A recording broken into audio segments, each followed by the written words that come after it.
Lecture number 250 سیرت النبی صلی اللہ علیہ وآلہ وسلم غزوہ تبوک کا ہم بیان کر رہے ہیں، اور اس کے درمیان جو واقعات پیش آئے، جنگ تو نہیں ہوئی، آگے آپ کو پتہ بھی چل جائے گا جنگ ہوئی نہیں رومیوں کے خلاف، لیکن درمیان میں راستے میں جو واقعات پیش آئے ہم ان کا بیان کر رہے ہیں۔ اور یہ ہمارے لیے اس موقع پر یہ بھی سعادت کی بات ہے کہ 250 کہہ لیں یا 250 کہہ لیں لیکچر، یعنی کہ ریکارڈ جو ہے نا وہ ہو چکے ہیں۔ اب ایک ہے صحابی عبداللہ ذوالبجادین رضی اللہ تعالی عنہ، ان کا جو ہے نا حال بیان کر رہے ہیں۔ ہوا یہ کہ یہ نا مدینہ قبیلہ کے فرد تھے، ابھی بچے ہی تھے کہ ان کے والد فوت ہو گئے، تو پھر جو مالدار چچا تھا اس نے کفالت کی، پرورش کی، یہ جوان ہوئے، ان کے پاس اونٹ، گائیں، بکریاں، اس وقت یہی دولت ہوتی تھی نا، دیکھا جاتا تھا درہم و دینار زیادہ ہیں یا بکریاں، اونٹ، تو بڑی تعداد ہوگی۔ حالانکہ ان کے والد غریب آدمی تھے لیکن ان کے چاچا امیر تھے، اور یہ جو ہے نا جانور پالتے اور دودھ پی کر گزارا کرتے تھے، کیونکہ یہی عرب کی رسم و رواج تھا کہ زیادہ بکریاں ہوں، دودھ پی لیا جائے، ٹھیک ہے، کھجوریں اور دودھ۔ گزر اوقات اچھی ہو رہی تھی کہ نبی صلی اللہ علیہ وآلہ وسلم نے اعلان نبوت فرما دیا۔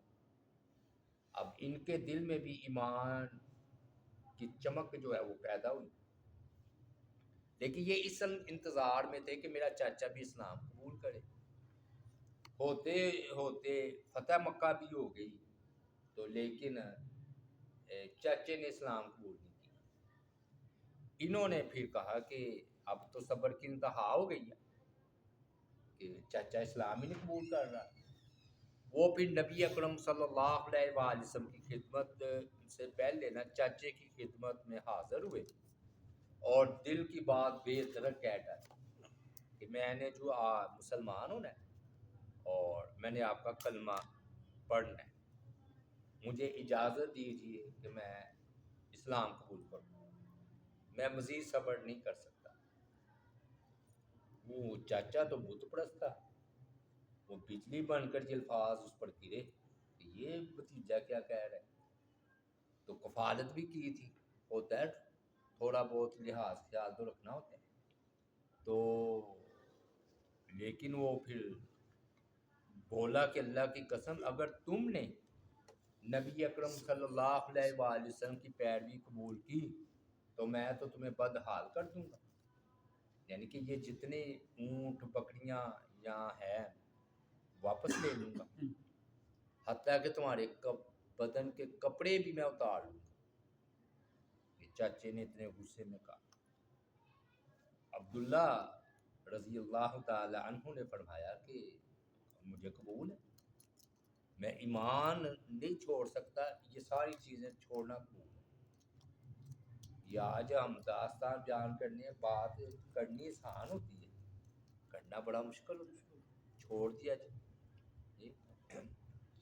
میں اپنا لیجیے، اپنا مال سنبھالیے، میں تو مدینہ منورہ جا رہا ہوں۔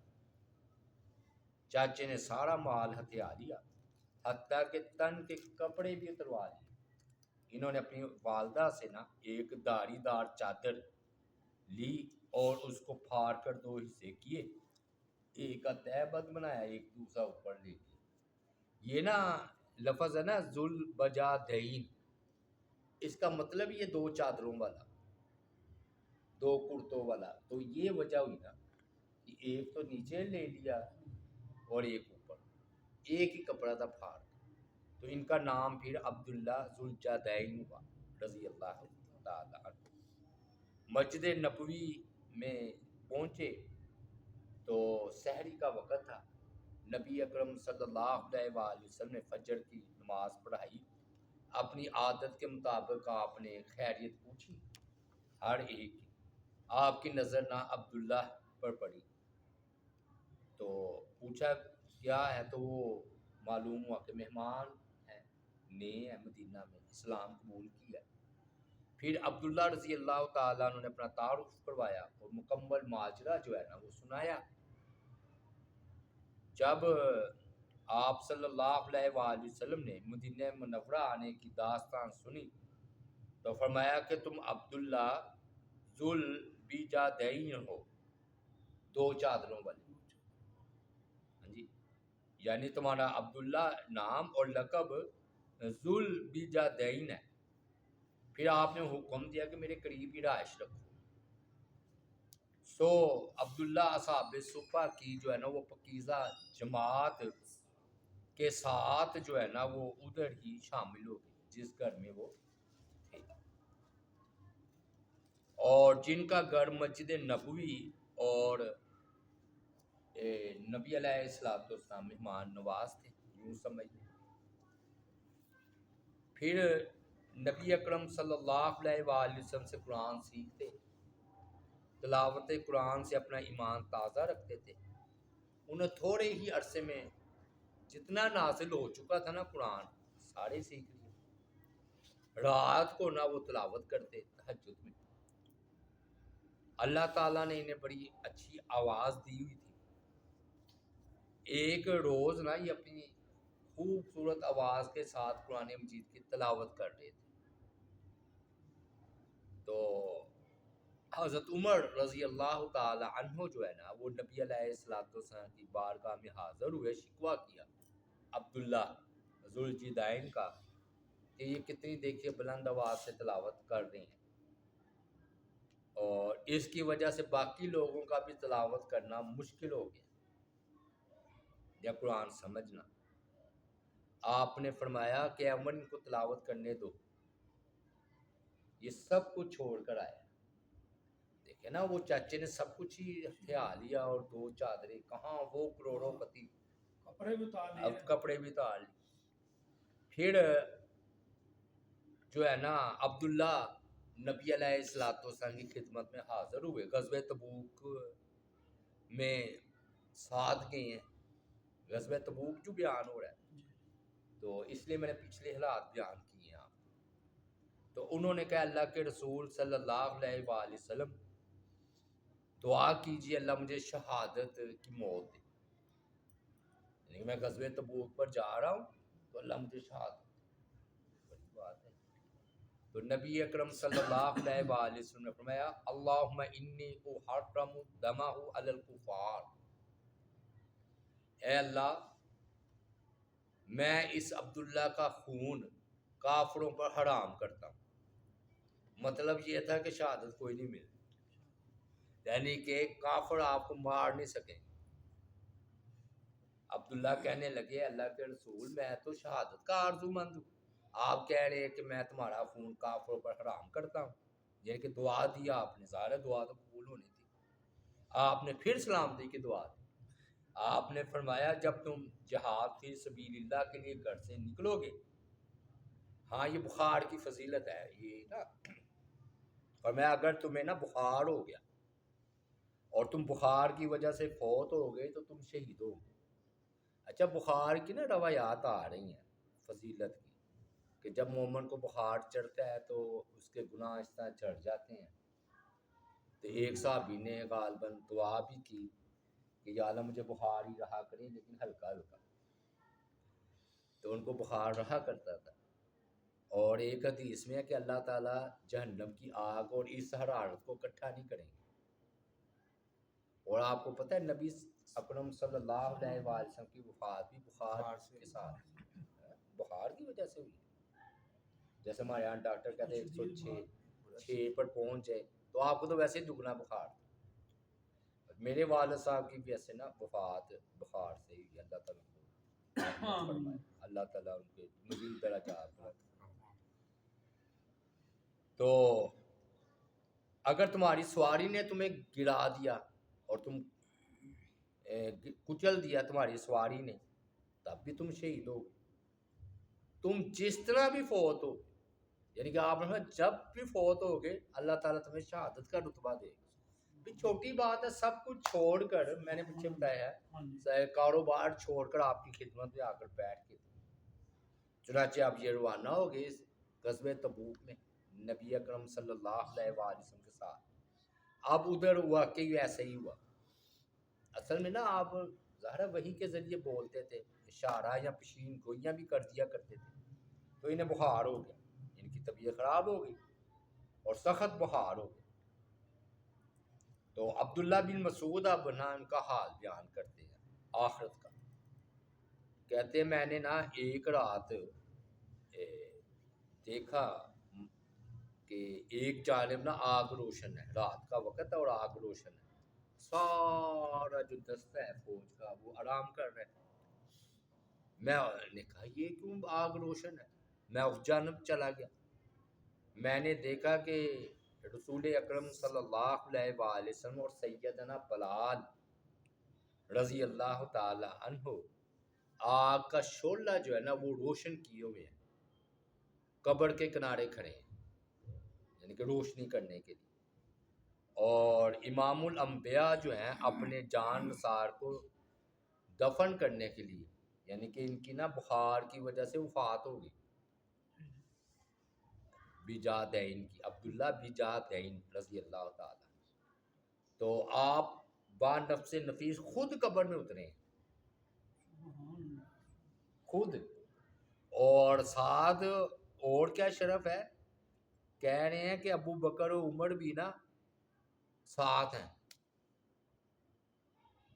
نبی علیہ الصلوۃ والسلام نیچے ہیں، قبر میں اتر چکے ہیں، اور ابو بکر عمر اور ان کی لاش مبارک ہی ہم کہیں گے، ہم یعنی کہ لاش کا لفظ نہیں ہے، لاش مبارک ہو نا، جس میں مبارک ہو. عبداللہ بجادین کا پکڑ کر نیچے اتار، جسد حقی، ہاں جسد خاکی بھی کہہ لیں. اور آپ نے فرمایا اپنے بھائی کو میرے قریب لاؤ، ابو بکر عمر کو کہا، یعنی کہ اپنا بھائی کا. پھر انہیں قبر میں لٹایا تو فرمایا اللہ آج تک میں اس سے راضی ہوں، تو بھی راضی ہو، یعنی کہ میں راضی ہوں تو بھی راضی ہو. عبداللہ بن مسعود یہ روایت بیان کر رہے ہیں نا، سیرت ابن ہشام میں، مغازی میں بھی ہے، مسند بزار میں بھی ہے، مجمل زوائد میں بھی ہے. تو کہتے کاش میں یہ ان کی جگہ ہوتا، عبداللہ بن جادین کی، یعنی کہ آپ مجھے یہ دعا دیتے. یہ عبداللہ بن مسعود فرما رہے ہیں. ابو بکر انہوں نے نہیں کہا، عبداللہ بن مسعود کے ہے نا کہ یہ دیکھو یہ کیا ہو رہا ہے، سارا لشکر تو سو رہا ہے تو ادھر آگ روشن ہے، یعنی کہ غزوہ تبوک میں ادھر آج بھی ان کی قبر مبارک ہوگی.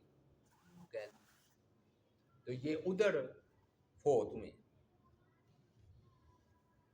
پھر نا اللہ تعالیٰ نے آپ کو کئی معجزات سے نوازا بھی ہے اور اظہار بھی ہوا ہے. پیچھے ہم ذکر کرتے آ رہے ہیں، کبھی بارش ہو رہی ہے، کبھی کھانا بڑھ رہا ہے، فلاں فلاں. تو یہ نا ایک بنو سعد کے کچھ لوگ نا نبی اکرم صلی اللہ علیہ وآلہ وسلم کی خدمت میں حاضر ہوئے اور عرض کی اللہ کے رسول ہم آپ کے ساتھ غزوے میں شرکت کے لیے حاضر ہو گئے. ہمارا قبیلہ ایک ایسی جگہ آباد ہے جہاں کنویں میں پانی بہت کم رہ گیا ہے، ہوتے ہی نہیں، اور موسم بھی ٹھنڈا ہے، شدید گرم ہے، اور ہمارے ارد گرد اسلام عام نہیں ہوا، اس لیے ہمیں ہر وقت خطرہ رہتا ہے اگر پانی ختم ہوا تو ہمیں علاقہ چھوڑنا پڑے گا. آج کا موضوع بھی وہ اسی طرح کا ہے تفسیر میں بھی. تو پانی دے کر نا وہ اپنا ادھر قیام کیا کرتے تھے. تو ظاہر ہے اگر کنویں میں پانی ختم ہو جائے تو پھر ہجرت کرنی پڑے گی. تو آپ ہمارے لیے برکت کی دعا کریں، اور ہمیں مشرکوں کے حملوں کا ڈر بھی رہتا ہے. دعا کیجیے ہمارے پانی کا مسئلہ حل ہو،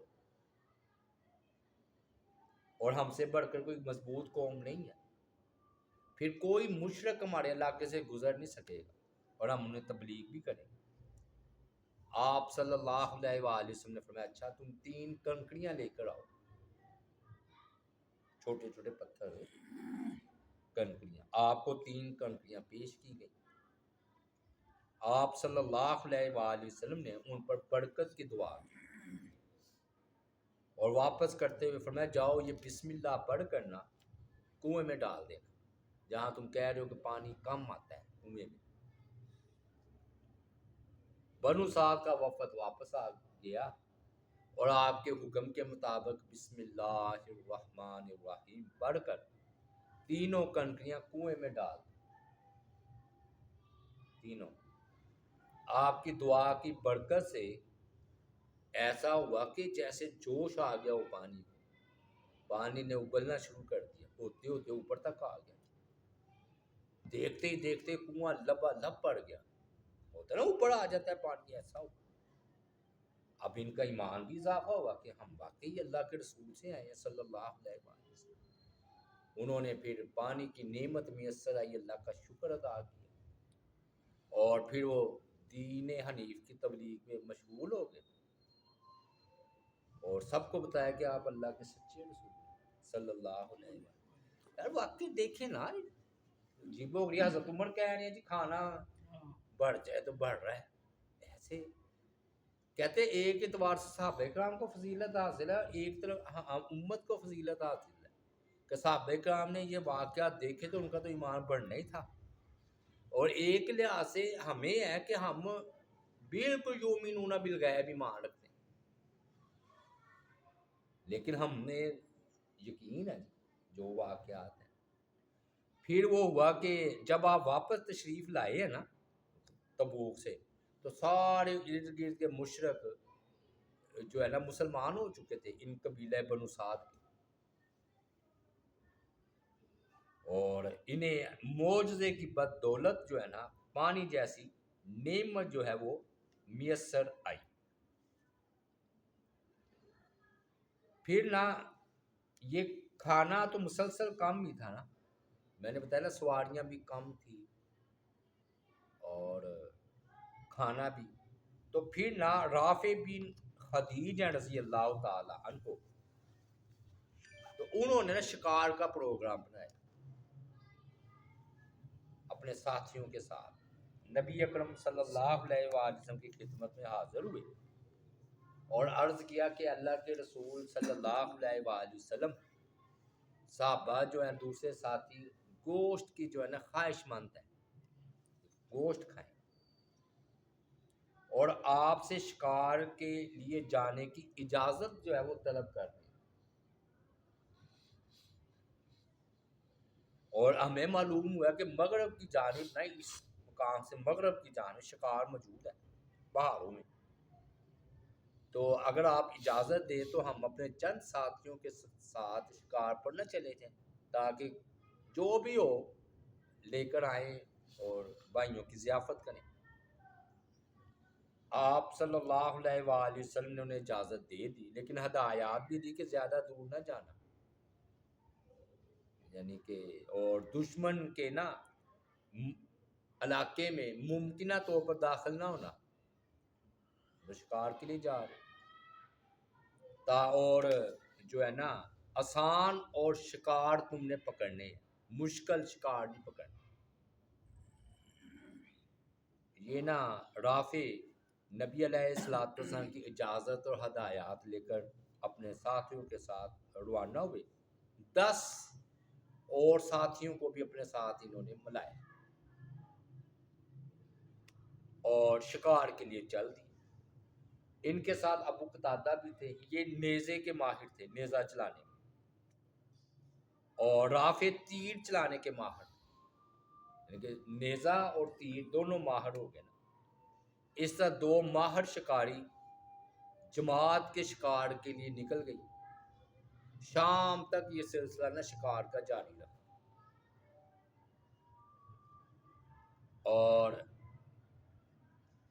20 ہرن شکار کی تیروں کے ذریعے، باقی ساتھیوں نے بھی 4 5 جانور شکار کی، ایک شتر مرغ بھی پکڑا ہے انہوں نے، شتر مرغ۔ عشاء کے وقت یہ سارا شکار لے کر ماسکر واپس پہنچ گئے اور نبی اکرم صلی اللہ علیہ وسلم کافی فکر مند تھے. جیسے نہیں اپنا بیٹا یا اولاد گھر سے چلی جائے تو بندہ بار بار پوچھتا. یہ واپس آئے نا تو پتہ چلا نبی اکرم صلی اللہ علیہ وسلم کئی بار پوچھ چکے تھے. اللہ رحمت للعالم. قرآن کہتا ہے کہ آپ مومنوں کے ان کی جان سے بھی زیادہ قریب ہے. یعنی کہ جتنا مومن اپنی جان سے محبت کرتا ہے نا تو آپ ان کی جانوں سے زیادہ ان سے محبت کرتے ہیں. یعنی کہ جتنا ہمیں اپنی جان سے پیار ہے نا تو اللہ تعالیٰ نے اس سے زیادہ پیار امت کا نا آپ کے دل میں ڈالا ہوا. گویا ساری آپ کی اولاد تھی یوں سمجھ. تو آپ نا یعنی کہ آ رہا ہے کہ کئی بار جب پہنچے ہیں نا تو انہیں پتہ چلا کہ بڑی تاخیر سے فکر مند ہیں آپ, اور کئی بار پوچھ چکے ہیں کہ وہ ابو رافع کدھر ہیں, آئے نہیں. کہتے ہیں کہ ہم فوراً پھر آپ کی خدمت میں پہنچے. پھر ہم نے کہا اللہ کے رسول صلی اللہ علیہ وسلم آپ ہی تقسیم کر دیں, یعنی کہ جو بھی تھوڑا بہت شکار کیا لہٰذا آپ نے فرمایا تم ہی تقسیم کر دو. یعنی کہ وہ معجزے کے میں آپ نہیں نا اللہ تعالیٰ کی طرف سے حکم ہوتا, تو پھر آپ نے فرمایا تم خود ہی تقسیم کر دو. لہٰذا انہوں نے تقسیم کرنا شروع کیا. ایک قبیلے کو پورا جنگلی گدھا دے دیا. اچھا یہاں پر سمجھے جنگلی گدھا حلال ہے, پالتو گدھا حرام. پتہ ہے نا مسئلے کا. یعنی کہ مسلم شریف کی حدیث ہے جنگلی گدھا حلال ہے اور جو پالتو گدھا ہے نا وہ حرام ہے. اب ادھر الفاظ آ رہے ہیں کہ جنگلی گدھا انہیں دے دیا, انہوں نے کھایا. تو دوسرے کو پورا ہرن دے دیا. اس طرح نا قبائل کو اپنی طرف سے نا سمجھ لینا تحفے تحائف اس شکل میں دی, موقع کی مناسبت سے بھوک کا کیفیت تھی. اور آپ کے ہاں بھی مہمان موجود تھے تو آپ کی خدمت میں بھی ایک ہرن آپ کو دیا. 20 ہرن تھے نا, تو ایک ہرن نبی اکرم صلی اللہ علیہ وآلہ وسلم کو تحفے کے طور پر پیش کیا. آپ نے پھر مہمانوں سمیت نا وہ ہرن تناول فرمایا. لیکن اب وہ پھر اجازت طلب کرنے آ گئی. ابو رافع آپ نے رہنے دو, اب نہ جاؤ, اب نہیں جانا. اور حکمتیں ہوتی ہیں نا اللہ تعالیٰ کی, شاید زیادہ نقصان ہونا ہو یا کوئی اور مسئلہ ہو کہ آپ وہی کے بغیر نہیں نا بات کرتے. اور میں مجھے ڈر ہے کہ تمہیں دشمن گھیر نہ لے, تو آپ کا اشارہ ہی کافی ہے. سمجھ آ گئی نا بات کہ آپ نے فرمایا مجھے ڈر ہے کہ تم 10 جو جائے گا 20 جائے گا تو دشمن کس, ہم علاقے میں آئے ہوئے اپنے علاقے سے دور, تو دشمن گھیر نہ لے. چلے ایک اور کھانے کا واقعہ بیان کر کے بات کو سمیٹتے ہیں. یہ نا نبی اکرم صلی اللہ علیہ وآلہ وسلم تبوک میں تھے. فرماتے ہیں بنو سعد بن حزیل کے ایک شخص کے حوالے سے کہ وہ اپنے 7 آدمیوں کے ساتھ آپ کی خدمت میں حاضر ہوا, اور انہوں نے ایک نے آپ کو سلام کیا. آپ نے بڑی محبت سے بیٹھنے کا حکم دیا کہ بیٹھو. کہتے میں آپ کے سامنے بیٹھ گیا. میں نے عرض کیا کہ میں گواہی دیتا ہوں شاید کفر سے اسلام قبول کرنے آئے ہوں کہ اللہ کے رسول آپ کے علاوہ کوئی معبود حقیقی نہیں اور آپ اللہ کے رسول ہیں. آپ نے فرمایا افلح وجہو کا, تم کامیاب جو ہے نا وہ ہو گئے, یعنی اسلام قبول کر لیا. آپ نے بلال کو حکم دیا یا بلال امنا, ہمیں کھانا کھلاؤ, یعنی کہ اشارہ تھا مہمانوں کی طرف. بلال رضی اللہ تعالیٰ عنہ نے چٹائی کا دسترخوان لگایا. پھر انہوں نے پنیر گھی کھجوریں پیش کی. رسول اللہ صلی اللہ علیہ وآلہ وسلم نے اپنے مہمانوں سے فرمایا کلو, کھاؤ. آپ کے حکم پر سب نے خوب نہ سیر ہو کر کھجوریں کھائی, پیٹ بھر کر. ادھر سے دلیل لیتے ہیں کہ کبھی کبھی پیٹ بھر کر کھانا کھانا بھی جائز ہے. کبھی کبھی ہمارے ہاں یہی مشہور ہے نا کہ پیٹ رکھ کر کھانا کھانا چاہیے, وہ بھی ٹھیک. وہ بات بھی ٹھیک ہے، لیکن دیکھیں ادھر آیا کہ پیٹ بھر کے انہوں نے کھانا کھایا، اے اللہ کے رسول جتنی کھجوریں انہوں نے کہا آج ہم سب نے کھائی ہیں، اتنی کھجوریں تو میں اکیلے ہی کھا جایا کرتا تھا حالت کفر میں۔ تو آپ صلی اللہ علیہ وآلہ وسلم نے فرمایا، اچھا غالباً یہ دو مقام ہے، ادھر بھی فرمایا ہوگا کہ کافر 7 آنتوں میں کھاتا ہے اور مومن 1 آنت سے کھاتا ہے، یعنی کہ تو حالت کفر میں برکت نہیں ہوتی، شیطان ساتھ کھاتا ہے، یہ کھائی جاتا ہے، کافروں کا یہی طریقہ ہوتا ہے۔ تو آپ نے بھی فرمایا کہ مومن کو تھوڑا کھانا بھی کفایت کر جاتا ہے، اور کافر 7 آنتوں سے کھاتا ہے۔ انہوں نے کہا کہ یہ نا اس کی تشریح میں کئی اقوال ہیں کہ بھی 7 آنتوں سے کھانے کا کیا مطلب ہے کافر، اور 1 آنت سے کھانے کا کیا مطلب ہے۔ انہوں نے کہا صحیح بات یہ ہے کہ اکثر کافر نا ان کی زندگی کا محور و مرکز کھانا پینا، شہوت، بیوی، عورتیں، عیش پرستی، آپ دیکھ لیں کافروں کا ان کا یہی ہوتا ہے۔ آخرت تو عقیدہ وہ رکھتے نہیں کہ ہمیں دوبارہ اٹھایا جائے گا، تو وہ پھر اپنی اس دنیا کو اچھا کرتے ہیں زیادہ سے زیادہ، ان کے یہی محور و مرکز ہوتا ہے۔ اور مومن جو ہے نا وہ کم اس لیے کھاتا ہے کہ عبادت کرنی ہوتی ہے، تبلیغ کرنی ہوتی ہے، بعض اوقات اس نے کئی معاملات میں اپنے آپ کو مصروف رکھتا ہے، تو کھانے کی طرف اتنی توجہ بھی نہیں رہتی، یعنی کہ جو معمول کے مطابق ہے 2 یا 3 ٹائم کھانا کھا لیا بس، یہ نہیں ہے ہر وقت چولہے کی طرف ہی نظر ہے کہ کب کوئی فلاں چیز کھا لی فلاں چیز کھا لی، یہ مطلب بیان کر رہے ہیں۔ بہرحال یہ جو ہے نا آپ وہ برکت تھی نا، برکت تھی۔ اور آگے آ رہا ہے کہ جب اگلے دن میں پھر خدمت حاضر ہوا تو میرے کل والے ساتھی بھی آگے، آج بھی نبی اکرم صلی اللہ علیہ وآلہ وسلم نے ہمیں کھجوریں کھلائیں، تو ہم نے خوب سیر ہو کر کھائیں۔ جب ہم نے کھا چکے تو بلال رضی اللہ تعالیٰ عنہ کے دسترخوان پر 1 کھجور بھی کم نہیں ہوئی تھی، لیکن جتنی تھی نا اتنی ہی تھی، انہوں نے ان کو کھجوروں کو واپس سمیٹا اور لے گئے۔ ایسے نہیں پھر وہ روتے رہے ہیں بلال رضی اللہ تعالیٰ عنہ، کہتے ہیں نا بڑی محبت کرتے تھے آپ سے، تو دیکھیں نا نظارے ایسے ایسے دیکھے ہوں تو بندے کا ایمان تو میرا خیال عرش پر پہنچ جاتا ہے، بلندیوں پر، یعنی کہ ہم بیان کر رہے ہیں تو ہمارا ایمان بڑھ رہا ہے۔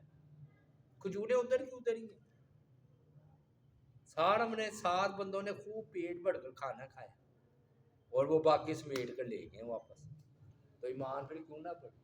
تو اللہ تعالیٰ سے دعا ہے جی اللہ تعالیٰ عمل کی توفیق عطا فرمائے۔ وما علینا الا البلاغ